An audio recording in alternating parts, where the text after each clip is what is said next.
Recent rebel activity around the universe has caused the dictatorship known as the Galactic Empire to announce new yet much worse laws. Taxes are raised 5 times, and the use of any local traditions like festivals as cover for rebel activity will cause a permanent removal of imperial tolerance. Any criminal act no matter how small will be classified as a Class 1 offense, and all outstanding fines must be paid in full. After getting involved in various rebel activities that included killing guards and stealing from the Empire, Cassian secretly returns to his adopted family's home on planet Ferrix. He's welcomed by his mother Marva, who warns him this isn't a safe place for him because Empire troopers are everywhere. Someone has snitched on him and now he's a wanted man. Cassian explains he's made good money so they should escape together in the morning. Afterward, Cassian sneaks around to visit Bix at her salvage yard. However, she isn't happy to see him because his presence equals danger. Everyone in town blames him for the troopers that have taken over, and it's just a matter of time before someone turns him in. He promises he'll be gone in the morning and asks her about a mysterious buyer that was supposed to contact him, but Bix doesn't know the person's identity. As Cassian carefully navigates the town to avoid the troopers, he remembers a day from a few years ago. While the troopers marched on the streets, a group of rebels started to throw rocks. Cassian's father tried to stop them to avoid trouble, but it was too late. The troopers turned around and arrested the protesters together with Cassian's father, who was hung as punishment. After avoiding a few more guards, Cassian gets home, only to learn Marva doesn't want to leave. She points out the Empire is everywhere, so leaving won't make a difference. She'd rather stay and help the rebellion. Cassian thinks she's crazy and leaves alone. Sometime later, Cassian is living on the beach resort world of Niamos under the fake name Keith Gergo. Whenever he's out on a walk, he keeps glancing at all the drones and troopers in the area, showing a bit of paranoia. One morning a trooper notices this and calls out his suspicious behavior, so Cassian tries to explain he's only going to the store. The trooper doesn't believe him and stops him from leaving while a droid chases after some people that are currently running away. Once it's done with the others, the droid grabs Cassian by the neck and holds him against the wall. Moments later, Cassian is at the courthouse, but at least they don't know his real identity. He's charged for civil disruption, anti-imperial speech, fleeing the scene of an anti-imperial activity, and damaging imperial property. He tries to protest against these lies, but the judge adds it as another charge and gives him 6 years in prison. Then Cassian is put in line with other prisoners to board the transports that will take them to different prisons. Once again he tries to explain he's just a tourist, but the troopers just threaten him with weapons to keep him moving. Inside the shuttle, all the prisoners are ordered to remove their shoes and their hands are shackled to the seats. Eventually they make it to Narkina 5, a planet mostly covered by water where each building is actually a giant ship. The prisoners are dropped at one of these ships and the warden explains this is a factory facility, meaning all the prisoners will be forced to work. Then he presses a button that makes everyone squirm in pain until they fall. It turns out the floor can electrocute people on command. That's why prisoners must keep their feet bare and the staff wears special boots. The floors are made of steel and there are 3 levels of shocks. What they just experienced was only level 1. After being given the prison uniform, Cassian is taken to his assigned factory floor.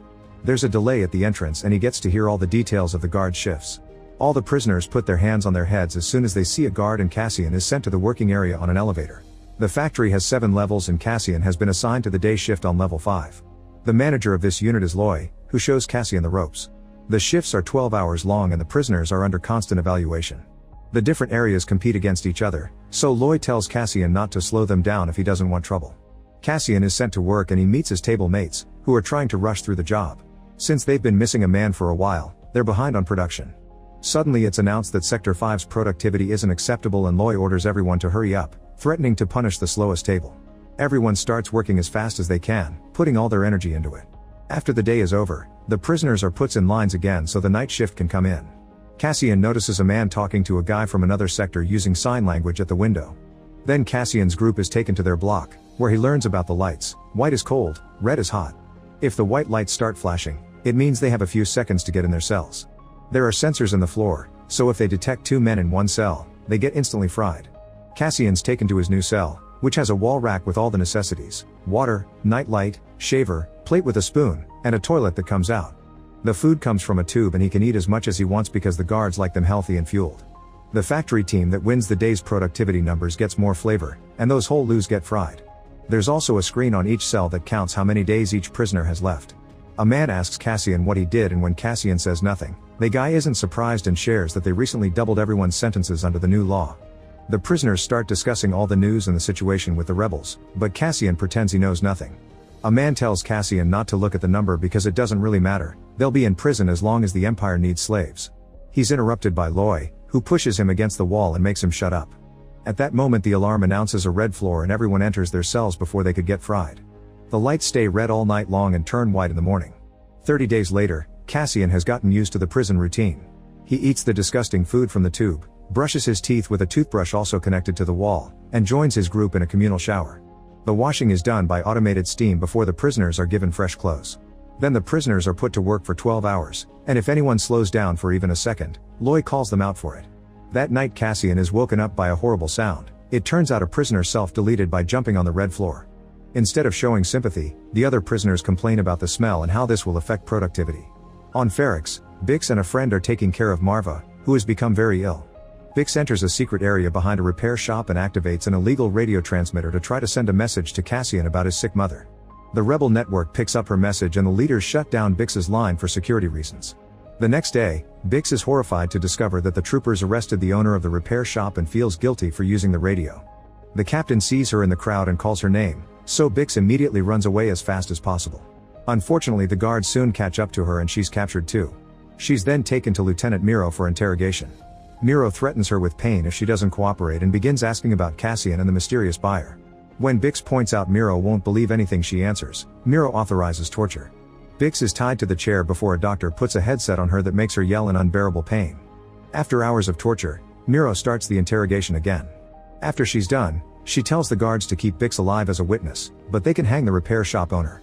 In prison, Cassian's teammate Olaf has an injured hand and can barely work, so Cassian takes over his job. Loy congratulates Cassian for thinking fast and announces that Olaf will go home soon because his sentence only has a few days left. Later Cassian takes his bathroom break and while nobody is looking, he removes a panel and starts filing a pipe. At that moment the arrival of a new prisoner is announced and Cassian runs back to get in position. Then he and Burnock watch closely to learn the movements of the guards, revealing they've been planning to escape for days now. After the new guy is dropped, the prisoners keep on working and Olaf insists on working hard and fast regardless of how he's feeling. After the shift is over, the line to go back is slower than usual. Using hand signals at the window, they learn something is going on in level 2. Suddenly the power goes out, but it returns in seconds. Loy informs them that a man is missing so the lines are being delayed for counting. An alarm starts to wail and the prisoners can tell the situation in level 2 is getting worse, but Loy doesn't let them sign at the window anymore. Then a voice announces that they want everyone to behave tonight or they'll activate the floors without warning. Once they're back in their cells, Cassian asks the new prisoner if he ever thinks about escaping, but Loy doesn't let him reply. Cassian also tries to get information from Loy about the guards on the other floors, however Loy refuses to answer and warns Cassian about his crazy ideas before going to sleep. A frustrated Cassian yells that nobody is listening. The next morning during the shift change, the night team tells Cassian's group that 100 prisoners on level 2 were fried. Olaf has trouble hearing and asks what happened to the level 2 team, so the new guy tells him they were set free. Loy punches him for such a dark comment but Cassian stops him before it escalates, reminding him to pretend they don't know anything or the guards will turn their attention to them. Then Loy tells everyone that the level 2 deaths are a rumor and they heard nothing. During their shift, Olaf shows signs of exhaustion and has trouble keeping up. At the end of the day, Olaf can barely stand anymore, so Cassian and the others must cover him from the guards.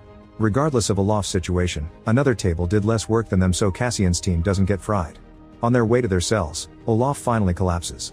Loy asks the night shift manager to get for a doctor and tells Olaf to hang in there because he only has a few shifts left before going home. Soon a medic arrives and after a quick look, he announces there's nothing to be done because Olaf had a massive stroke. While getting an injection ready, the doctor says in a week everyone will be begging for peaceful death like this and advises Loy to keep his men in line. Olaf is given a euthanasia injection and dies without pain. The guard leaves to get a bag and trolley, so the doctor uses the chance to explain that a man who was released from level 4 ended up back on 2 the next day. When the level 2 prisoners learned about this, everyone was murdered. Cassian and Loy realize that nobody will ever leave this prison. When they're sent back to their cells, Loy finally tells Cassian that there are no more than 12 guards on each level. Cassian says they need to leave tomorrow because the guards must be scared of something if they killed 100 men to keep them quiet. The rumors will spread and soon everyone will know, so they have to leave before they reinforce security.